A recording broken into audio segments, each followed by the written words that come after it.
Doctor दुआ साहब, दिल्ली के सीएम रेखा गुप्ता को थप्पड़ लगा बल्कि लेटा के मारा गया, क्या कहेंगे इस पर?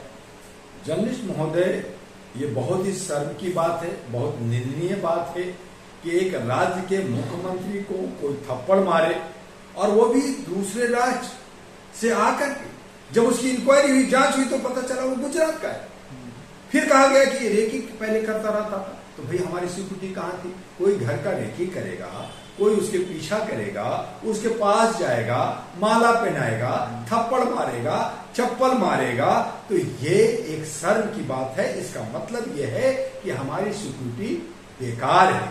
और इसीलिए कि जब 400 किलोमीटर पाकिस्तान से दूर जाके पहलगाम में हमारे लोगों को, घूमने वाले को, सैलानियों को मार दिया, तो आपने कहा कि आतंकवादी मारते। तो आपका जो जैमर लगा, आपका जो कैमरा लगा, आपका जो सिक्योरिटी है, एक चीफ मिनिस्टर कि जो बहुत सारे उसके पीछे सिक्योरिटी होता है, सीआईडी होता है, सीबीआई होता है, सबकी नजरें होती है, दिल्ली पुलिस पूरी लगी रहती है, पूरा का काफिला लगा रहता है, कहीं गए तो लाइन और रोड खाली कर दिया जाता है। ऐसी सूरत में अगर एक व्यक्ति उसको मारता है, तो हमारी बहू बेटियां, हमारे आम नागरिक जो दिल्ली के अंदर रहते हैं, जो बाजारों में जाते हैं, जो सोना चांदी की व्यापारी करते हैं, जो और भी कारोबारी बड़े बड़े व्यापारी लोग हैं, वो जो रात बिरात जाते हैं, उनकी सुरक्षा कौन देगा?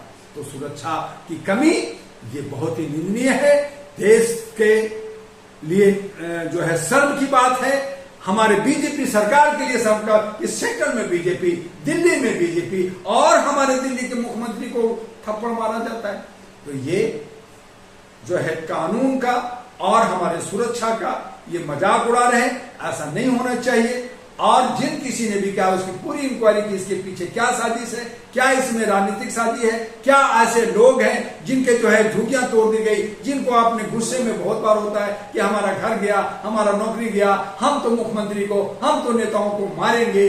तो ये जुनून, जनाक्रोश क्यों हुआ? जब आप उसके लिए काम करते हैं, हर समस्या का समाधान करते हैं, तो आप तो सुरक्षित होना चाहिए। आपको तो यूं पैदल चले तो आपको लोगों हाथों हाथ लेना चाहिए। आज हम लोग सामाजिक कार्यकर्ता, हम भी बहुत सारे काम करते हैं, हम लोग भी राजनीतिक काम करते हैं, लेकिन पैदल घूमते हैं। हम ट्रेन में जाते हैं, हम बस में जाते हैं, हम मेट्रो में जाते हैं, अकेले जाते हैं, कोई डर नहीं है। लेकिन आपको डर है, तो कहीं ना कहीं आपने जनता के हक अधिकार को मारा है, कहीं ना कहीं आपने ठेस पहुंचाया है, कहीं ना कहीं उस बदले की भावना में वैसा हो रहा है। तो वो भी आपको देखना होगा कि जनता खुश हो, जनता की हर समस्या का समाधान हो, और अरविंद केजरीवाल में कोई दुर्भावना। जब अरविंद केजरीवाल को थप्पड़ लगता था, लोग चाय फेंक देते थे, तो इन्हीं के नेता लोग कहते थे कि खुद इन्होंने करवाया है।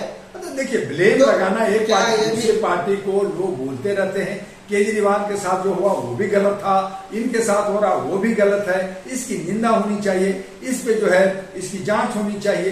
लेकिन ये भी सोचना चाहिए कि आप सरकार ने, जब देखिए केजरीवाल ने वो थप्पड़ मारा, कुछ गलती किया था, कुछ उसने जनता के हित में नहीं किया, जो बोला, जो वादा किया, नहीं किया था, उसका जो है नतीजा ये आया कि जब चुनाव हुआ तो केजरीवाल को वोट नहीं दिया, केजरीवाल हार गए। तो आज रेखा गुप्ता जो भी सरकार में आता है, कुछ चंद दिनों में इनको ऐसा लगता है कि मैं तानाशाह हो गया, बादशाह हो गया, मरते दम तक कहीं नहीं जाऊंगा।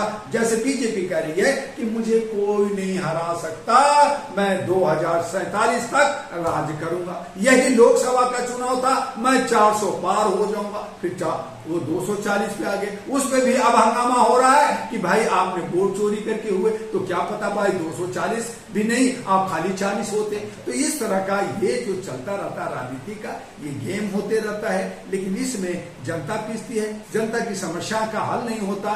तो जनता को समझना चाहिए कि ऐसे तमाम नेता को सबक सिखाएं, कैसे वोट से। अब वोट में चोरी हो रहा तो कैसे करोगे? आपका हथियार ही छीन लिया तो कैसे लड़ोगे? आपका हाथ ही तोड़ दिया तो कैसे लड़ोगे? तो आपके पास दिमाग है, आप दिमाग से लड़िए। वो दिमाग से लड़ रहा है तो आप भी दिमाग से लड़िए, और ऐसे लोगों को खुल्लम मतों से और अनएन के प्रकार तरीके से अपने क्षेत्र में ऐसे नेताओं को न घुसने दें, और तब हमारा लोकतंत्र बेहतर होगा।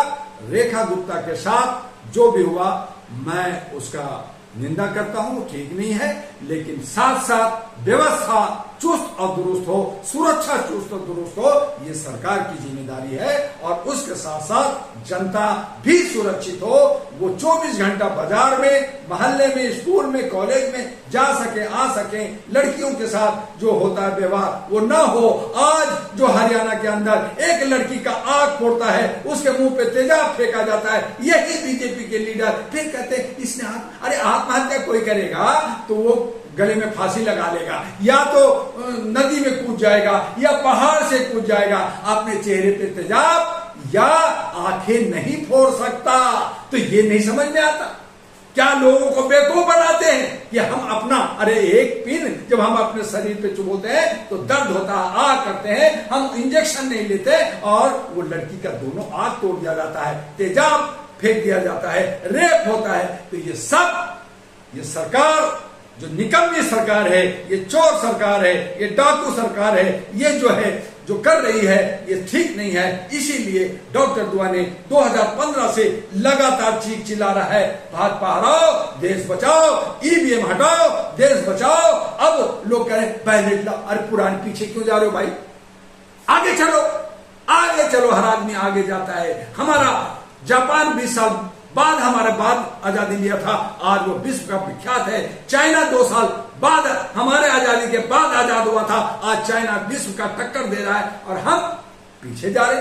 तो हमें आगे जाना है, इसलिए खुल्लम खुल्ला मतों का व्यवस्था हो और उसमें तमाम समस्याओं का समाधान नजर आएगा और देश हमारा खुशहाल, लोकतंत्र बचेगा, संविधान बचेगा। जो जय जय जय जय जय भीम कर रहे हैं, जो आज हमारा गौतम बुद्ध की बात कर रहे हैं, ये जो रोटियां सेकने की बात कर रहे हैं, उनको एक साथ हो जाए, एक प्लेटफॉर्म पे हो जाए। 543 जिसमें 272 आप सरकार बना सकते हैं, आप लाखों करोड़ों की बात करते हैं, हम तो 543 की बात कर रहे हैं। आप 543 लिस्ट नहीं बना सकते, 272 जीत नहीं सकते, 272 एक साथ हो नहीं सकते। फिर आप इधर से उधर, उधर से उधर आप पलटी मार रहे हैं, गुलटी मार रहे हैं, एक डाल से दूसरी डाल जा रहे हैं, आप बनरिया गेम खेल रहे हैं। तो इससे हमारा समाज का विश्वास टूटा है, हमारा समाज कमजोर हुआ है। और इस तरह से हमें और आपको अगर सामाजिक भागीदारी, सामाजिक हिस्सेदारी चाहिए, जातीय जनगणना चाहिए, आर्थिक आजादी चाहिए, तो फिर डॉक्टर दुआ के साथ, अहरा नेशनल पार्टी एनपी के साथ आइए, नेशनल ग्रीन अलायंस के साथ आइए, एक नया विकल्प देंगे और वो नया विकल्प हमारे लिए और आपके लिए बेहतर हो।